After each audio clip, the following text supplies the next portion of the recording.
We just mentioned on the way into that interview that, of course, David Ferrer made it on court yesterday as one of the two alternates here in the singles. The other one is Feliciano Lopez. Delighted to say he's joining us on the sofa. Very sorry that we haven't had a chance to watch your beautiful game in action here, Feliciano. But what's it been like for you so far this week? Well, first of all, I think it's good to be here, to be in this beautiful event. I think it's a great opportunity for me to enjoy this week here with the best players in the world. Had a great season so far, so yeah, I'm very happy to be here. I didn't have the chance to play, but it's only one match left, so hopefully tonight is going to be the day. Maybe you'll be in the final on Sunday. Yeah, absolutely. But Feliciano, yeah, you have had, the reason you're here is because you have had a tremendous year and have ended with your best ranking at 14 of all time. I mean, at Queen's, you made the final as a terrific final, and then you went on to win Eastbourne. So, I mean, grass obviously a great favourite for you.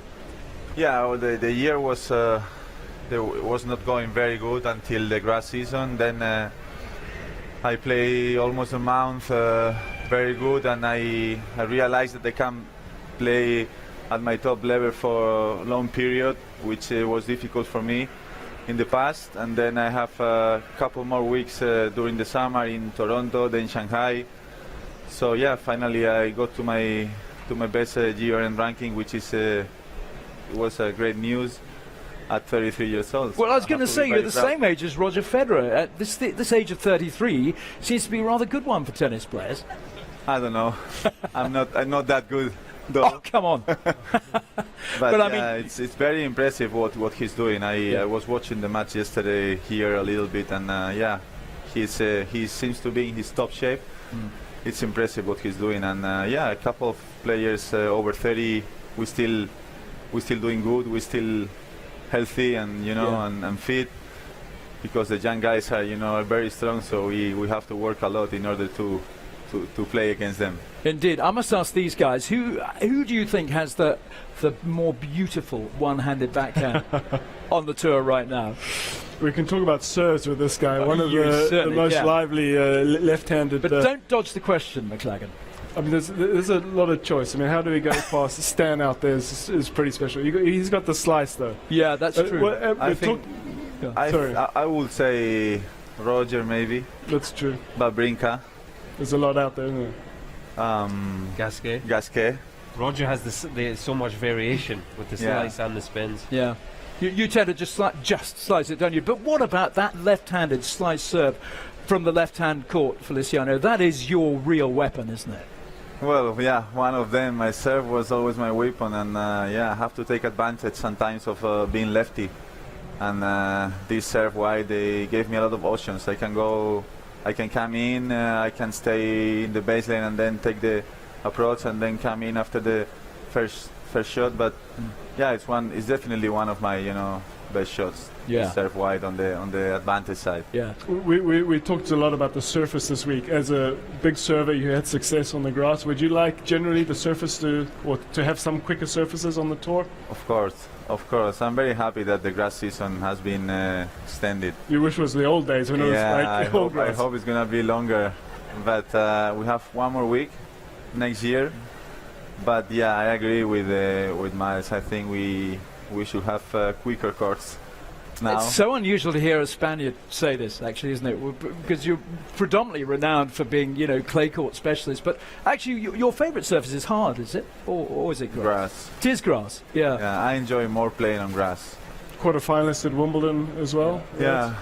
Yeah. Why do you think? Why are you you're different to the normal Spaniard? Is that your style? How did that come about? I don't know. I mean, it's very strange. I was when I was young, I was living in Madrid, and most of the Spanish guys, they have been practicing and training in Barcelona, which is completely different than Madrid. Madrid, we have a little bit of altitude. The courts are very, very fast. We don't have many clay courts in Madrid, so I grew up playing on hard courts, and I don't know, maybe the fact of being lefty and I don't know. This is the way I always played, and I. You were the guy that every other Spaniard didn't want to see in the draw. Huh? Yes. And what do you think of the court speed here? Have you played much on the centre court, or the practice courts? Is playing quite slow, or? I think it's quite slow, in my opinion. I didn't hit on center court, but practice courts they're quite slow. But well, I think indoor courts they're more slow now than they were in the past. This surface, but in the other way, it's very playable. Everybody can play. Players, the best liners can play. The other guys, like me, for example, we can also play good on that kind of surface. So I think it's good for tennis. Yeah. Am I right in saying that was it Wimbledon that marked your 50th consecutive Grand Slam tournament? Is that right? This year, yeah. Wow. Yeah. That's a heck of an achievement, isn't it? Yeah, it's good. It's been so long since I started playing my first Grand Slam. I think I was very lucky to avoid injuries. This is the most important thing. Without that, I wouldn't be able to. How have you done record. that? How old? How have you managed to achieve a predominantly injury-free career? I was very lucky, to be honest. Of course, I was doing fitness and I was trying to be healthy. I don't know, but you have to be lucky in a way, otherwise it's impossible. Yeah. The tournament is here for one more year for sure. It'll be his 7th year here in London. Then we're not quite sure what's going to happen after that. Bearing in mind the strength of the game of tennis in Spain, would you like to see it move out of London and maybe end up in Madrid? Or maybe that's a crazy question, because of course you would. Of course. But I have to be honest, and we don't have such a beautiful arena like this one. And this place, it's amazing. It's my first time here, and I was very surprised that how can they make this wonderful event here in the O2 Arena. And we have a couple of good stadiums in Madrid, but they're not as good as O2. So you've just made a lot of people very happy. A lot of them live in London too. I just try to be honest, but I mean, this place is amazing, and yeah, I hope it's gonna continue here for still a few more years. Well, it's very good to hear. Guys? Yeah, well, yeah, ask them what do they think. I think Colin would like it in Glasgow. It's up in Scotland. Nice. Yeah, there you go. It's the loudest cheer of the day. Well, move it to another country. Yeah. Steady. Let's not get too political here.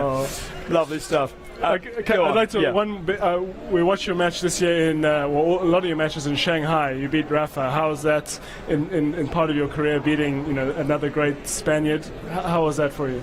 Well, it's always good when you beat one of the top guys. It was a very kind of weird match because he was with his appendix, and but I watched it. You played very well as well. I played great. I have to say, I was playing some of my best tennis against him in Shanghai, but it was strange because until the very last moment I don't know what's going to happen, no? If he's going to go on court, if he's not going to go on court. But once we went on the court, yeah, I played great, and I had a great week there in Shanghai. How does that? I'm just thinking about Nishikori, because he went from, when you say you didn't know what was going to happen, because he was 1 minute he was going to play Raonic, playing one style, and the next, and 1 hour before the match you found out Ferrer. Can you, for the people, explain how it's changed, how it's difficult when you're a different tactic right before the match? It's very difficult because you're thinking for a few days you are thinking about the player you're gonna have in front of you, and suddenly 1 hour before the match they change it, and it's very unexpected. So you have to adjust immediately, and in this case where Nishikori was going to play against Raonic, and then he played against Ferrer finally. It's a completely different match. Raonic is a huge server, and David is one of the best guys from the baseline. So it's a completely different match, and you have to adjust in less than an hour. So it's a very difficult task. One of the best singles matches we've seen in the week as well, extraordinarily enough. It's true. Yeah. It's true. Feliciano, we have to let you go, but thanks so much for coming on to talk to us, and we can't wait to see you in action again next year. Ladies and gentlemen, Feliciano Lopez. Thank you.